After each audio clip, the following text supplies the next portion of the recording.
ஓம் சக்தி. சக்தியில் அனைவருக்கும் என்னுடைய அன்பான வணக்கம். சக்தியிலே இந்த சேஷகிரி இருந்த வீட்டிலேங்க அந்த வீதியில் இன்னொரு இளம்பெண் குழந்தைகளும் இருக்குதுங்க. அது மேலே ஒரு தீய சக்தி பூந்துக்குச்சு. அது வேற தீய சக்தி. அது இதே மாதிரி தானுங்க. நாம் ஓம் சக்தி வந்திருக்கிறேன் ஆச்சா ஓச்சான்னு எல்லாம் சொல்லாமல் தேர்க்கூட்டம் கூட்டிக்கிட்டு இரவு 2 மணி வரைக்கும் 3 மணி வரைக்கும் அது கணக்கு சொல்லிக்கிட்டு இருக்கு, ஆட்டம் போட்டுக்கிட்டு. குடும்பம் எப்படி இருக்குன்னு பாருங்க. அந்த பெண்ணுடைய புருஷனா கண்ணீர் விட்டு நிற்கிறாரு, குழந்தைகளும் கண்ணீர் விட்டு நிற்குது. இது நடந்துகிட்டு இருக்குது. இப்படி எத்தனை வருஷமா நடக்குது? 6 வருஷமா நடந்துகிட்டு இருக்குது. சேஷகிரியும் அவன் நண்பர்களும் சேர்ந்து ஒரு ஐடியா பண்றாங்க. நம்ம அம்மா தான் எல்லா பிரச்சனையும் தீர்த்து வைக்கிறாங்கல்ல, ஏன் கலச தீர்த்தத்தை கொண்டு போய் அவன் தலையில் ஊத்துனா அந்த தீசக்தி ஓடி போகும் அல்லவா, இதே நம்ம செய்யக்கூடாது அப்படின்னு ஐடியா பண்ணீங்க. சேஷகிரிட்ட சொல்லி நீ கலச தீர்த்தத்தை ஏற்பாடு பண்ணிட்டு வான்னு சொல்லிட்டாங்க.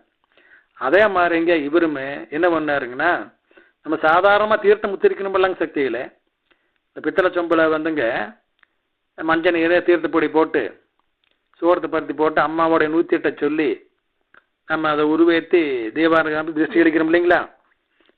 தீர்த்தம் முத்திருக்கிறது அப்படித்தானே செய்கிறோம். அதே மாதிரி இவர் தீர்த்தத்தை முத்திரிச்சு ரெடி பண்ணிக்கிட்டார்.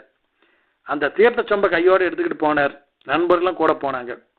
இவங்களும் போய் அந்த சாமி ஆடிட்டு இருக்கிற பெண் மூலம் நின்றுக்கிட்டு கணக்கு கேட்க வந்தவங்களோட நின்றுக்கிறாங்க. சேஷகிரி மட்டும் அலங்காம அந்த பெண்ணுடைய பின்னால் போய் நின்றுக்கிறாங்க, முதுகு பக்கம் போய் நின்றுக்கிறார். இவங்க செய்கை காமிச்ச உடனே, நண்பர்கள் செய்கை காமிச்ச உடனே டப்புன்னு இவர் கையில் இருந்த அந்த கலச தீர்த்தத்தை முழுவதும் அந்த சாமி ஆடிட்டு இருக்கிற பெண்ணுடைய தலையில கொட்டினாருங்க. அவ்வளவுதானுங்க. அடுத்த செகண்ட் அது பெரிய சத்தம் போட்டுக்கிட்டுங்க அந்த தீய சக்தியானது அந்த பெண்ணை விட்டு வெளியே ஓடியே போச்சுங்க.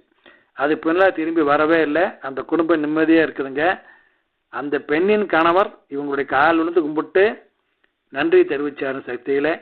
எப்படி பாருங்க, அம்மாவுடைய 108 மந்திரங்கள் மட்டுமில்ல அனைத்து மந்திரங்களும் எப்படி எப்படிலாம் வேலை செய்து வரும் செய்த அம்மா நம்மளுக்கு சாதாரணமான மந்திரங்களை கொடுக்குறீங்க, மிகவும் சக்தி வாய்ந்த மந்திரங்கள். அதனால இதை அனுபவபூர்வமாக உணரும் பொழுதே தெரியுது. நம்ம முழுசாக அதை பயன்படுத்தணும் சக்திகளை. அதனால் மந்திரம் படிக்காமல் இருக்காதீங்க. மந்திரம் படித்தால் அம்மாவிடத்தில் மதிப்பெண் வாங்கலாம். ஓம் சக்தி.